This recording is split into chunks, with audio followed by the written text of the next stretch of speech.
São os sons do próprio casco sob grande pressão. Isso é alarmante. Nunca se sabe quando vai falhar. Por mais de um século, todos nós aprendemos apenas uma versão da história do Titanic, mas ela estava incompleta. Uma varredura revolucionária realizada em 2026 revelou verdades que surpreenderam especialistas do mundo todo. Os danos causados pelo iceberg não eram os que os historiadores afirmavam. O padrão de danos era completamente diferente. Tudo o que pensávamos saber estava errado. Por que fomos enganados por tanto tempo? O que mais permanece oculto lá embaixo, junte-se a nós enquanto exploramos a varredura inovadora que finalmente revelou a verdade e mudou a história do Titanic para sempre. Contexto histórico. O navio inafundável. O RMS Titanic representou o auge da engenharia marítima e da ambição industrial do início do século XX. Construído no estaleiro Harland and Wolff, em Belfast, Irlanda, o navio media aproximadamente 269 metros de comprimento e pesava mais de 46 mil toneladas. O Titanic foi projetado como o segundo de 3 transatlânticos da classe Olympic, encomendados pela White Star Line, com o objetivo de dominar o comércio transatlântico de passageiros por meio de uma combinação de tamanho luxo e sofisticação tecnológica sem precedentes. As especificações de engenharia do Titanic incorporavam recursos de segurança avançados que eram considerados revolucionários para a época. O casco foi dividido em 16 compartimentos estanques separados por anteparas, que podiam ser seladas eletronicamente a partir da ponte de comando. Essa compartimentação foi calculada para permitir que o navio permanecesse flutuando, mesmo que 4 desses compartimentos fossem comprometidos. Arquitetos navais e especialistas marítimos da época avaliaram esse projeto como praticamente inafundável, o que levou à ampla caracterização da embarcação como insubmergível em materiais promocionais e na imprensa. Além das questões de segurança, o Titanic serviu como uma vitrine flutuante do luxo e do requinte da era eduardiana. As acomodações de primeira classe incluíam piscina, banhos turcos, ginásio e uma grande escadaria coroada por uma cúpula de vidro ornamentada. Os espaços interiores do navio incorporavam materiais provenientes de todo o mundo, incluindo painéis de carvalho, esculpido, elaborados trabalhos em ferro forjado e mobiliário feito sob medida. O navio foi projetado não apenas como meio de transporte, mas como uma demonstração da conquista humana e do progresso industrial. Em 10 de abril de 1912, o Titanic partiu de Southampton, Inglaterra, em sua viagem inaugural para Nova York, transportando aproximadamente 2.200 passageiros e tripulantes. A lista de passageiros incluía algumas das pessoas mais ricas do mundo, viajando em primeira classe, famílias de classe média em busca de oportunidades na América em segunda classe e centenas de imigrantes em acomodações de terceira classe na esperança de começar uma nova vida. Por volta das 23h40 do dia 14 de abril de 1912, o vigia do navio avistou um iceberg à frente. Apesar das manobras evasivas imediatas, o Titanic colidiu com a massa de gelo pelo lado estibordo aproximadamente às 23h40 horário do navio. A colisão ocorreu no Oceano Atlântico Norte, a cerca de 400 milhas náuticas ao sul da Terra Nova. Em águas conhecidas pela presença de icebergs durante os meses de primavera, o impacto inicial pareceu relativamente pequeno para a maioria dos passageiros e tripulantes. Muitos relataram sentir apenas uma leve sensação de atrito ou ouvir um ruído de raspagem incomum. Os motores do navio pararam, mas não havia indicação imediata de danos catastróficos. Contudo, abaixo da linha de água, a água do mar estava entrando rapidamente em vários compartimentos nas seções dianteiras da embarcação. À meia-noite ficou claro para os oficiais e para o projetista do navio Thomas Andrews que estava a bordo na viagem inaugural, que o dano era fatal. O alagamento de 6 compartimentos dianteiros excedeu a capacidade de sobrevivência projetada para o navio. A entrada de água nos espaços comprometidos inevitavelmente arrastaria a proa para baixo, fazendo com que a água transbordasse pelas anteparas estanques e invadisse os compartimentos subsequentes. O naufrágio tornou-se matematicamente certo. Os sinais de socorro começaram a ser transmitidos por volta das 0h15. Os operadores de rádio enviaram o sinal de chamada de socorro internacional CQD, seguido pelo sinal SOS mais recente. Navios próximos receberam essas transmissões, mas a embarcação mais próxima capaz de prestar auxílio, o RMS Carpathia, estava a aproximadamente 58 milhas náuticas de distância e precisou de várias horas para chegar ao local. O processo de evacuação foi seriamente prejudicado pela capacidade insuficiente dos botes salva-vidas. O Titanic transportava apenas 20 botes salva-vidas com capacidade total para aproximadamente 1.178 pessoas. Apesar de transportar mais de 2.000 passageiros e tripulantes, o navio estava em conformidade com os regulamentos obsoletos da Junta Comercial Britânica, baseados na tonelagem e não na capacidade de passageiros. Muitos botes salva-vidas foram lançados parcialmente cheios devido a uma combinação de fatores, incluindo treinamento inadequado da tripulação, relutância dos passageiros em deixar o navio aparentemente estável e má organização da evacuação. Por volta das 2h20 da manhã do dia 15 de abril, a proa do Titanic afundou o suficiente para elevar a popa acima da água. A tensão estrutural fez com que o navio se partisse entre a terceira e a quarta chaminés. A proa afundou primeiro seguida, minutos depois, pela popa, que permaneceu brevemente na vertical antes de afundar completamente. Passageiros e tripulantes que não haviam conseguido lugar nos botes salva-vidas enfrentaram temperaturas da água de aproximadamente -2 graus Celsius, o que levou à hipotermia rápida e à morte em 15 a 30 minutos de imersão. Quando o Carpathia chegou por volta das 4h da manhã, resgatou 705 sobreviventes de botes salva-vidas. O número final de mortos ultrapassou 1.500 pessoas, tornando o desastre do Titanic uma das catástrofes marítimas em tempos de paz mais mortais da história.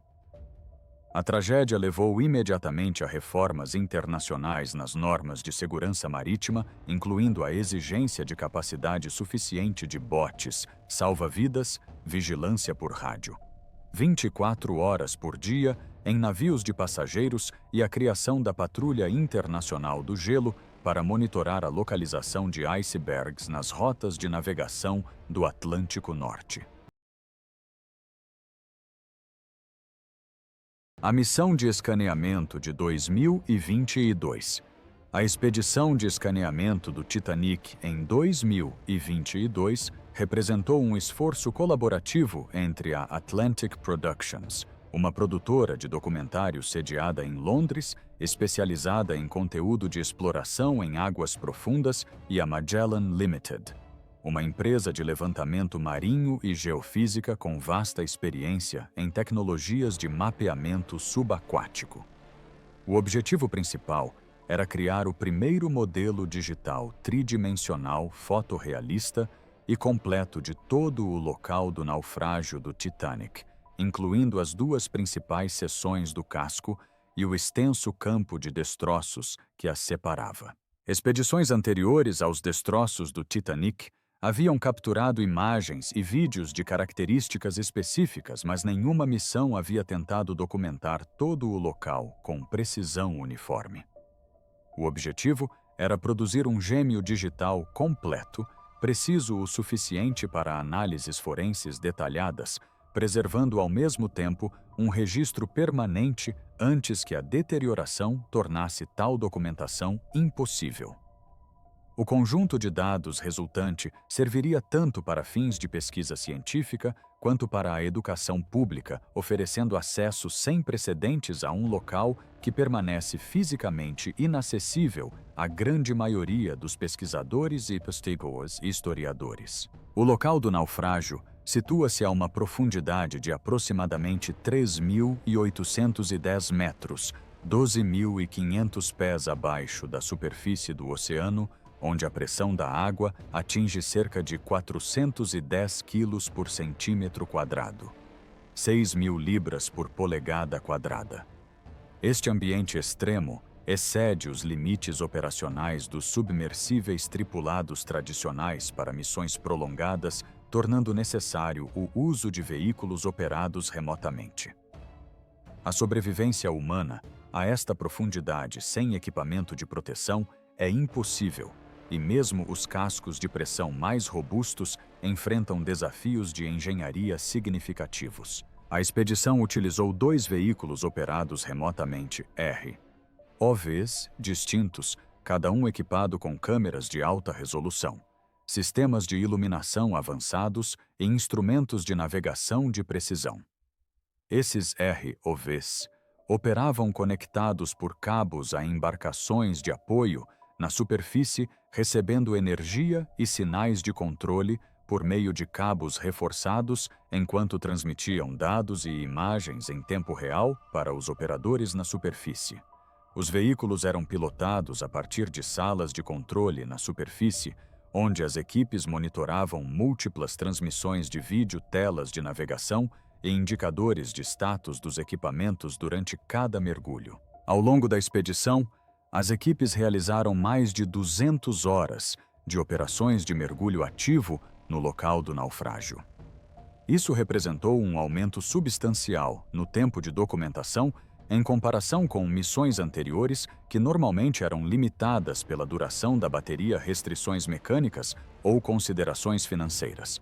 O período operacional prolongado permitiu a cobertura sistemática de todas as áreas acessíveis, incluindo seções do naufrágio que haviam recebido pouca documentação anteriormente. O processo de escaneamento utilizou fotogrametria, uma técnica que constrói modelos tridimensionais a partir da sobreposição de fotografias bidimensionais. Os ROVs seguiram trajetórias de voo e padrões de grade predeterminados, mantendo distâncias e ângulos consistentes em relação às estruturas enquanto capturavam imagens de múltiplas perspectivas. Essa abordagem sistemática garantiu sobreposição suficiente entre as imagens sequenciais para permitir uma reconstrução tridimensional precisa durante o pós-processamento. A missão produziu ao final mais de 700.000 fotografias individuais de alta resolução, abrangendo a seção da proa, a seção da popa e o campo de destroços que se estende por aproximadamente 800 metros entre as duas partes principais. O campo de destroços contém milhares de artefatos, desde grandes componentes mecânicos até pertences pessoais, todos espalhados pelo fundo do mar, em padrões que fornecem evidências sobre a desintegração e o afundamento do navio. A manobrabilidade do ROV permitiu o acesso a áreas anteriormente inexploradas ou insuficientemente documentadas, incluindo espaços internos colapsados, as áreas mais distantes do campo de destroços e detalhes estruturais nas laterais e na parte inferior das principais seções do casco. Os veículos contornaram estruturas frágeis e mantiveram distâncias seguras para evitar danos adicionais por contato ou deslocamento de água. Os dados brutos das imagens, totalizando vários terabytes de informação, exigiram extenso processamento computacional para alinhamento, correlação e fusão em um modelo tridimensional unificado. Um software especializado analisou características sobrepostas em fotografias sequenciais para calcular relações espaciais precisas e posições de câmera para cada imagem. Este processo reconstruiu a geometria tridimensional de cada superfície fotografada com uma precisão medida em milímetros. O modelo digital resultante fornece detalhes sem precedentes, revelando rebites individuais no revestimento do casco, números de série em componentes da maquinaria e texturas de superfície que mostram padrões de ferrugem e crescimento bacteriano. Os pesquisadores podem navegar pela reconstrução virtual, examinando características de qualquer ângulo e medindo distâncias entre pontos sem contato físico com os frágeis destroços. O modelo existe independentemente das condições de iluminação, permitindo o exame de detalhes que permaneceriam invisíveis durante mergulhos reais devido à iluminação artificial limitada e aos sedimentos em suspensão na coluna d'água.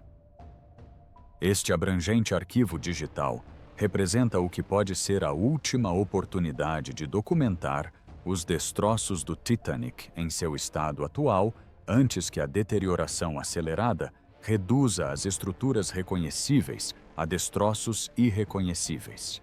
Grandes descobertas que mudaram a história. A análise dos dados da varredura tridimensional revelou discrepâncias fundamentais entre o padrão real dos danos e a narrativa histórica amplamente aceita.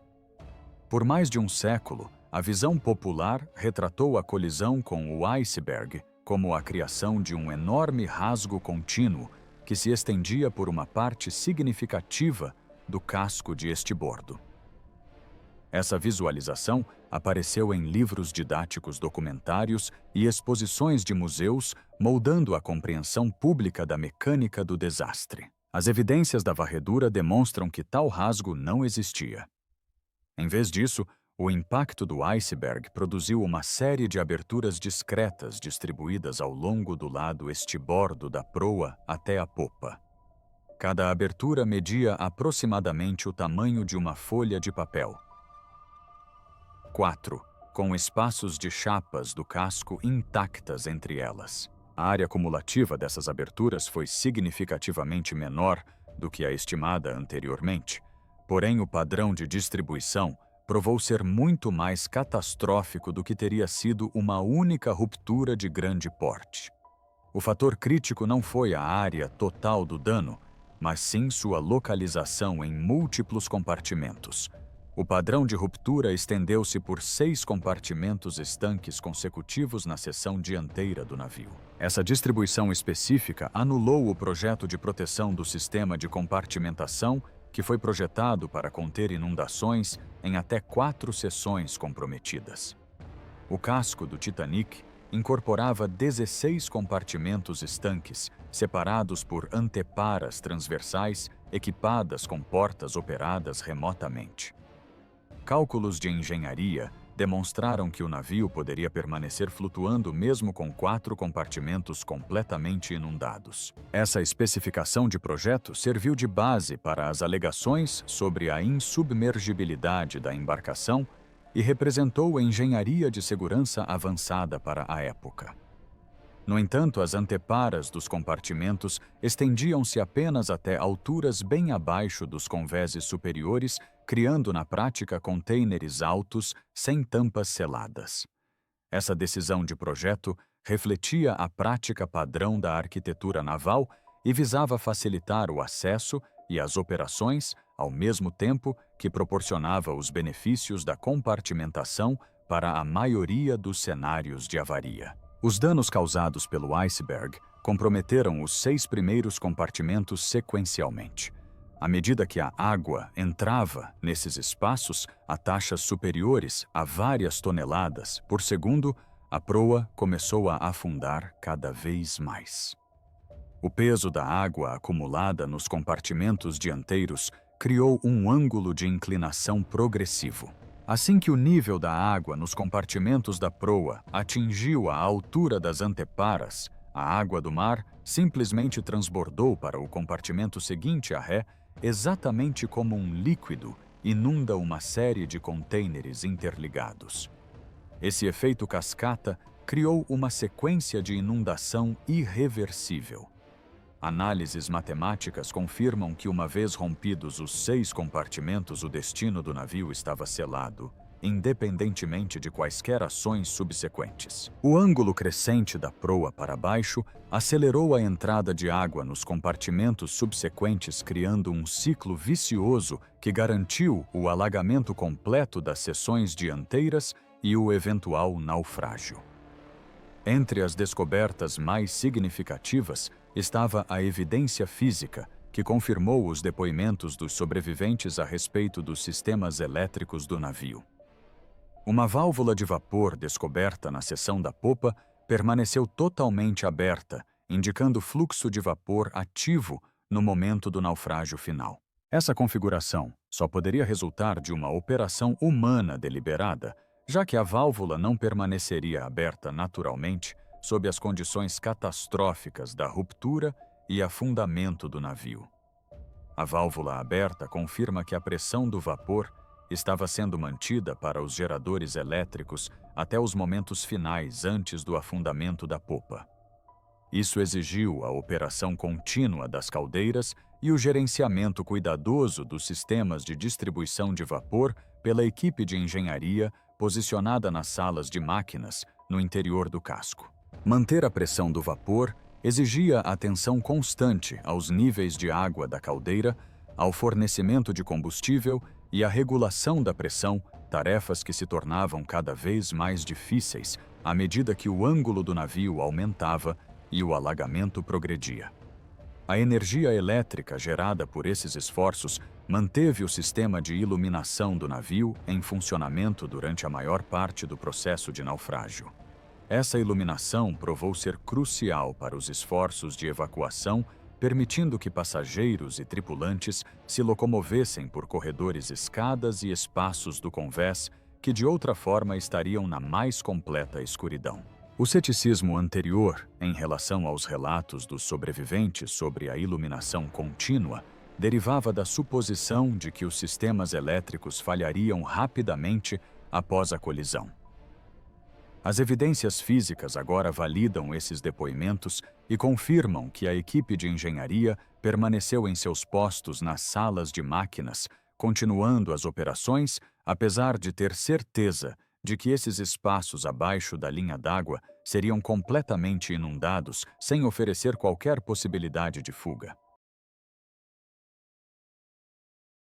Características notavelmente preservadas. Os dados da varredura documentaram inúmeros componentes mecânicos e sistemas do navio que permaneceram estruturalmente intactos, apesar de terem passado mais de 100 anos expostos às condições extremas das profundezas oceânicas. Uma unidade de ventilador foi identificada em sua posição original de montagem, com sua estrutura e carcaça ainda mantendo a configuração de projeto. Esse nível de preservação é notável, considerando o ambiente corrosivo da água salgada e a imensa pressão em profundidade que normalmente acelerariam a deterioração de conjuntos mecânicos expostos. O mecanismo do guincho do bote salva-vidas localizado no convés apresentou uma integridade estrutural surpreendente. O sistema de engrenagens, os braços de acionamento e os componentes de fixação permanecem suficientemente intactos para permitir um exame detalhado do projeto mecânico. Este equipamento representa parte do sistema de lançamento do bote salva-vidas, que funcionou durante a evacuação, tornando sua preservação particularmente importante para a compreensão dos aspectos técnicos da resposta ao desastre. O estado do guincho permite aos pesquisadores analisar as vantagens mecânicas e as características operacionais dos equipamentos de segurança marítima do início do século XX. A estrutura da claraboia da sala de rádio, embora bastante corroída, conservou o suficiente de sua estrutura original para ser claramente identificada nos dados da varredura. O contorno dessa característica arquitetônica fornece uma referência espacial para localizar a sala de rádio Marconi, de onde os sinais de socorro foram transmitidos durante o naufrágio. A posição do operador de rádio na estrutura do navio agora pode ser confirmada por meio desse marco estrutural, aprimorando a compreensão das operações de comunicação durante a emergência. O exame das superfícies do convés revelou padrões de preservação diferenciados correspondentes aos materiais utilizados na construção. As bordas de madeira de teca, que delimitavam as seções do convés, permaneceram visíveis nos dados da varredura, demonstrando a durabilidade dessa espécie de madeira tropical, mesmo após submersão prolongada. A madeira de teca contém óleos naturais que lhe conferem resistência à decomposição e ao ataque de organismos marinhos, o que explica a sua sobrevivência quando outros materiais orgânicos desapareceram. O revestimento principal do convés, construído em pinho, deteriorou-se completamente, restando apenas a estrutura metálica que originalmente fixava as tábuas. Fileiras de rebites marcam as antigas posições das tábuas, criando um esboço da configuração original do convés. Este padrão de preservação fornece informações valiosas sobre as técnicas de construção, uma vez que o espaçamento e a disposição dos fixadores podem ser medidos com precisão a partir dos dados de escaneamento. O contraste entre as margens de teca preservadas e o revestimento de pinho ausente ilustra como a seleção de materiais afeta a preservação a longo prazo em ambientes de águas profundas. A área da ponte de comando do navio continha uma das descobertas historicamente mais significativas, o mecanismo do telemotor em sua posição original. Este dispositivo hidráulico servia como ponto de conexão entre o leme do navio e o mecanismo de direção, transmitindo os comandos do timoneiro para o sistema de controle do leme. A presença do telemotor na posição de comando representa o local exato onde os oficiais tentaram evitar a colisão com o iceberg e onde as decisões de emergência subsequentes foram executadas. A preservação deste equipamento permite a análise técnica do projeto e das características operacionais do sistema de direção. O estado e a posição do telemotor fornecem evidências físicas sobre as capacidades de comando e controle do navio durante os momentos críticos do desastre. Este componente isolado está diretamente ligado a um dos momentos mais analisados da história marítima, o processo de tomada de decisão durante o avistamento e a colisão com o iceberg. À frente da ponte de comando, as estruturas dos alojamentos dos oficiais permanecem de pé com seus elementos verticais, mantendo as posições originais apesar da perda de paredes, pisos e mobiliário interno. Essas estruturas definem os limites espaciais e as configurações dos cômodos, permitindo a reconstrução do layout dos alojamentos da proa do navio. A estrutura da cúpula colapsada, que outrora coroava a grande escadaria da primeira classe, representa uma das características arquitetônicas mais icônicas do navio.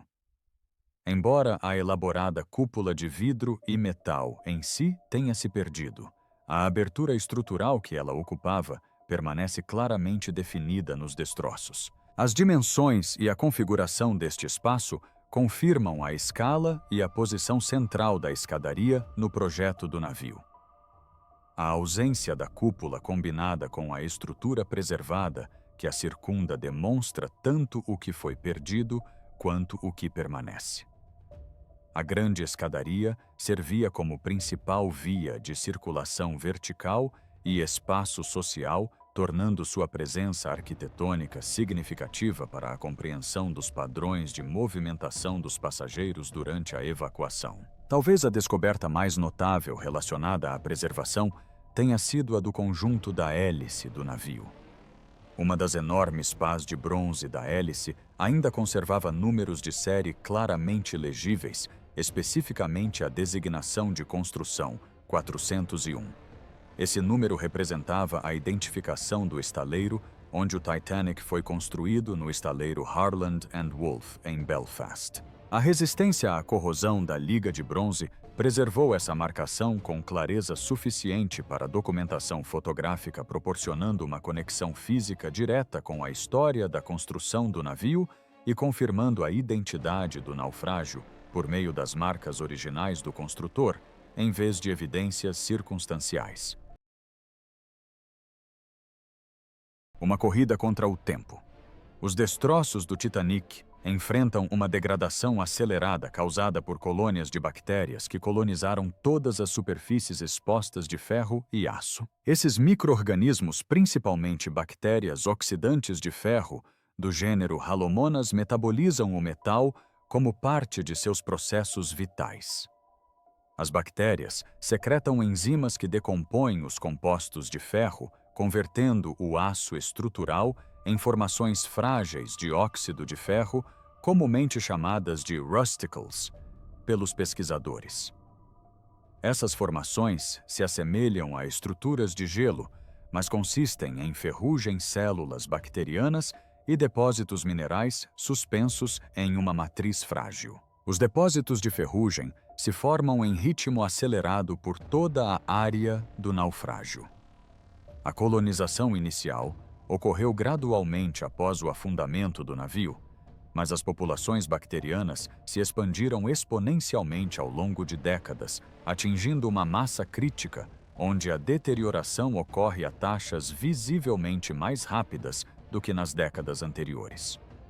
O processo metabólico bacteriano enfraquece os elementos estruturais da superfície para o interior, reduzindo a capacidade de carga e comprometendo a integridade das chapas do casco vigas de sustentação e estrutura que sobreviveu por mais de um século. A análise química de amostras de rusticidade coletadas em expedições anteriores confirmou que a ação bacteriana ocorre mais rapidamente do que a simples oxidação em água do mar. O componente biológico acelera as taxas de corrosão em fatores de magnitude comparáveis aos processos puramente químicos. Isso significa que o naufrágio se deteriora muito mais rápido do que os modelos não biológicos prevêem, reduzindo o tempo restante antes que o colapso estrutural se torne total. Além da ação bacteriana, o naufrágio sofre estresse físico contínuo devido às correntes oceânicas profundas, flutuações de pressão e movimentação de sedimentos. As correntes de fundo do Atlântico Norte, embora não sejam fortes em comparação com as correntes de superfície, exercem força constante sobre as estruturas expostas já enfraquecidas pela corrosão. As chapas do casco submetidas a tensões além dos parâmetros originais de projeto durante o naufrágio e o subsequente impacto com o fundo do mar apresentam microfraturas e deformações que servem como pontos de início de falhas. A imensa pressão hidrostática a 3.810 metros de profundidade cria uma tensão compressiva constante em todas as estruturas. Embora essa pressão permaneça relativamente constante, qualquer fragilidade na integridade do material permite a deformação progressiva ao longo do tempo. Compartimentos com elementos estruturais comprometidos colapsam gradualmente à medida que os suportes corroídos não conseguem mais suportar as cargas, mesmo que essas mesmas estruturas tenham resistido a pressões idênticas por décadas, quando a resistência do material era adequada. O acúmulo de sedimentos em superfícies horizontais adiciona peso a estruturas não projetadas para suportar tais cargas. Partículas finas provenientes da coluna d'água se acumulam em camadas nas superfícies do convés e nos espaços internos. Esses sedimentos combinados com depósitos minerais provenientes da precipitação da água do mar criam estresse adicional em estruturas já comprometidas. Missões de exploração anteriores contribuíram inadvertidamente para a deterioração de destroços, apesar dos cuidadosos procedimentos operacionais. O contato de submersíveis com estruturas frágeis, mesmo em baixas velocidades, pode desencadear o colapso imediato de elementos corroídos. Incidentes documentados incluem corrimãos que se desprendem com um leve contato, seções do convés que caem através de suportes enfraquecidos quando perturbadas e chapas do casco que se desprendem da estrutura durante manobras de aproximação. A presença física de submersíveis cria deslocamentos de água e padrões de correntes localizadas que afetam formações rochosas delicadas e elementos estruturais pouco fixados. Os sistemas de propulsão geram um impulso que pode desalojar detritos e perturbar sedimentos, potencialmente desestabilizando estruturas próximas. Mesmo a observação remota, usando ROVs, veículos operados remotamente, apresenta riscos, pois os cabos de amarração podem entrar em contato inadvertidamente com estruturas submersas durante manobras. A recuperação de artefatos durante expedições anteriores exigiu a manipulação direta dos objetos, alguns dos quais estavam integrados ou encostados em elementos estruturais. A remoção desses itens às vezes causava desabamentos ou perturbações secundárias que aceleravam a deterioração local.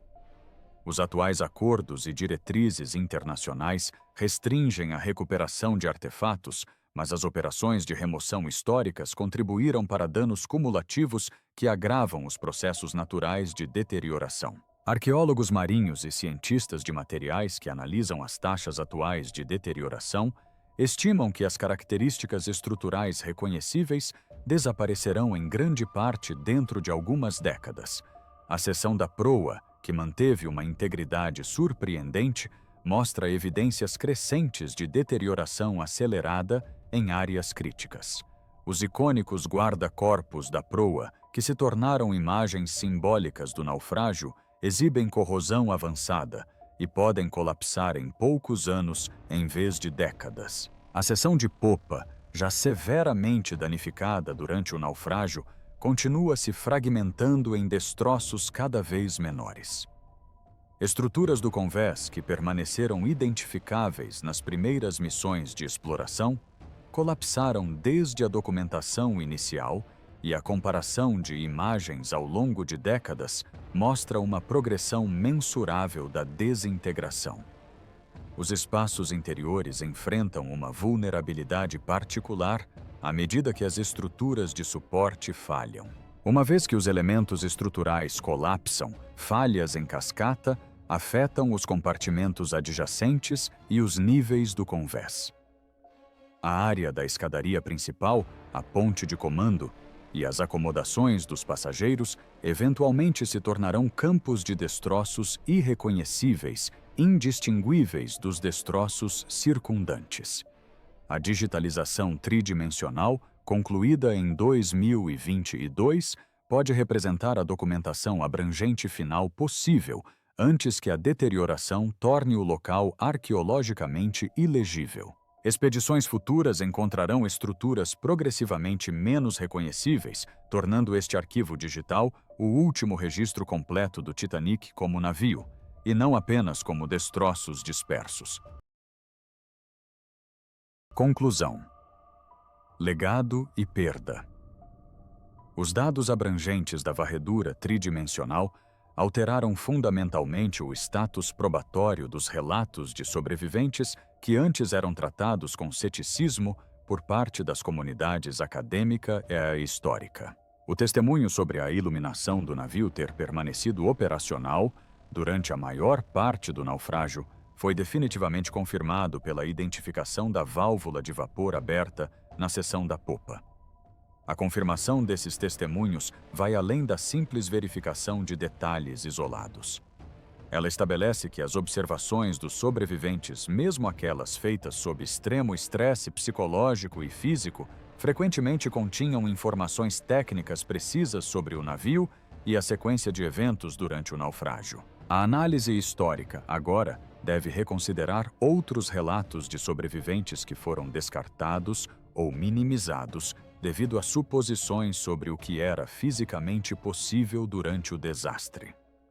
Detalhes que pareciam implausíveis ou exagerados quando examinados sem evidências físicas que os comprovassem podem agora merecer uma reavaliação à luz das descobertas da varredura. As ações documentadas da equipe de engenharia, confirmadas pelas evidências da válvula de vapor, representam um dos atos de sacrifício coletivo mais significativos da história marítima. Esses indivíduos mantinham os sistemas de geração de energia em funcionamento, enquanto trabalhavam em compartimentos de máquinas que sabiam que seriam completamente inundados. Sua decisão de permanecer em seus postos, continuando as operações técnicas que exigiam atenção constante e conhecimento especializado, possibilitou diretamente a sobrevivência dos passageiros que conseguiram evacuar. A análise do padrão de danos documentado na varredura revelou vulnerabilidades específicas de engenharia que contribuíram diretamente para o desfecho catastrófico. O sistema de compartimentos estanques, amplamente divulgado como um recurso de segurança revolucionário em materiais de marketing e na imprensa, falhou devido a uma limitação de projeto que era compreendida pelos arquitetos navais, mas não foi adequadamente comunicada ao público ou mesmo aos operadores do navio. As anteparas dos compartimentos terminavam abaixo dos convéses superiores, criando barreiras eficazes apenas quando a inundação permanecia abaixo de determinados limites e os níveis de água não ultrapassavam a altura das anteparas. A distribuição dos danos em 6 compartimentos consecutivos representou um cenário catastrófico que excedeu a capacidade de sobrevivência projetada do navio em 2 compartimentos. No entanto, essa vulnerabilidade era inerente à abordagem de compartimentação implementada nos navios da classe Olympic. Projetos alternativos com anteparas seladas que se estendiam até os convéses expostos teriam contido o alagamento independentemente do número de compartimentos com brechas, evitando o transbordamento em cascata que condenou o Titanic. A natureza pequena e distribuída das brechas reais no casco contradiz a imagem popular de danos estruturais catastróficos e revela que aberturas relativamente pequenas, estrategicamente localizadas, provaram ser mais devastadoras do que uma única ruptura de grande porte teria sido. Uma ruptura contínua poderia ter sido contida em menos compartimentos dependendo de sua localização, potencialmente permitindo que o navio permanecesse à tona tempo suficiente para a chegada de embarcações de resgate. Essa descoberta tem implicações para a compreensão da vulnerabilidade dos navios a danos por colisão e fornece informações para a arquitetura naval contemporânea em relação a estratégias de controle de danos e compartimentação no projeto de embarcações modernas. A preservação digital, alcançada por meio da missão de escaneamento tridimensional, estabelece novos padrões para a documentação de sítios de patrimônio cultural subaquático em todo o mundo. A metodologia empregada no sítio arqueológico do Titanic demonstra que gêmeos digitais abrangentes podem ser criados para estruturas submersas em profundidades extremas, preservando informações espaciais e visuais detalhadas, independentemente da condição ou acessibilidade do sítio físico. Os modelos resultantes fornecem registros permanentes que permanecem estáveis e acessíveis enquanto os sítios físicos se deterioram ou se tornam inacessíveis devido a fatores políticos, econômicos ou ambientais. Essa abordagem tem particular importância para sítios que enfrentam deterioração iminente por processos biológicos, químicos ou físicos. Os métodos tradicionais de documentação arqueológica exigem longos períodos de investigação no local envolvendo acesso físico repetido, o que pode acelerar os danos a vestígios frágeis por contato direto, deslocamento de água e perturbação dos sedimentos. As técnicas de digitalização permitem a coleta abrangente de dados durante períodos de exposição limitados, reduzindo a perturbação do local, maximizando a recuperação de informações e criando arquivos adequados para análises detalhadas sem a necessidade de visitas adicionais ao sítio. A digitalização do Titanic estabelece um precedente para esforços de documentação semelhantes em outros naufrágios de importância histórica em todo o mundo. Embarcações perdidas durante grandes conflitos, viagens de exploração pioneiras e outros desastres marítimos podem ser documentadas antes que fatores ambientais ou perturbações humanas as tornem arqueologicamente ilegíveis. Os arquivos digitais resultantes servem simultaneamente a objetivos de pesquisa, educação e preservação cultural, respeitando a integridade do sítio e minimizando investigações invasivas. Apesar do abrangente registro digital agora disponível, o naufrágio físico continua sua transformação irreversível de uma estrutura de navio reconhecível para um campo de destroços dispersos. A ação bacteriana, a fadiga estrutural e as tensões ambientais garantem que as gerações futuras não verão os destroços em sua configuração atual. Esse desaparecimento físico carrega um significado cultural que vai além da perda de evidências históricas.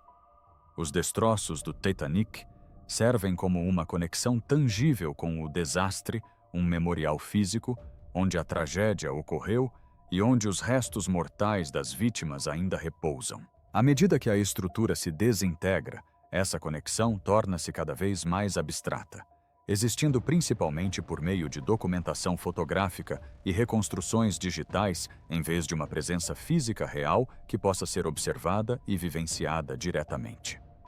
A missão de escaneamento de 2022 representa a última oportunidade de documentar o Titanic de forma abrangente como um navio e não como destroços arqueológicos dispersos.